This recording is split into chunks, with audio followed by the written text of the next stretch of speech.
ఇప్పుడు నేను మళ్ళీ రైతులకు మాట ఇస్తున్నా, సంక్రాంతి పండుగ తర్వాత రైతు భరోసా మీ ఖాతాలలో వేసేది సోనియమ్మ గ్యారంటీ, ఇందిరమ్మ ప్రభుత్వము. ఏ రైతులు ఎలాంటి మారీచులు సుబాహులు వచ్చి మీకు అబద్ధాలు చెప్పి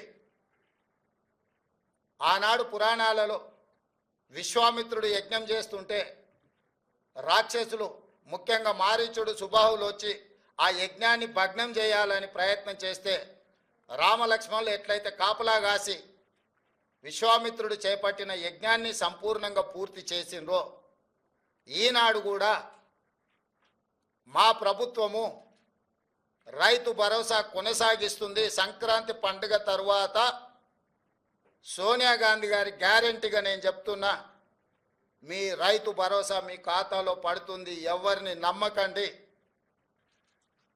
ఇట్లాంటి మారీచులు మీ దగ్గరికి మారు వేషంలో వస్తూనే ఉంటారు.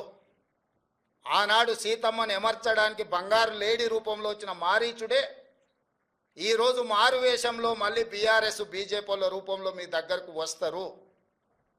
ఈ మారీచులను మీరు విశ్వసించకండి. సంక్రాంతి పండుగ తర్వాత మీ రైతు భరోసా మీ ఖాతాలలో పడుతుంది.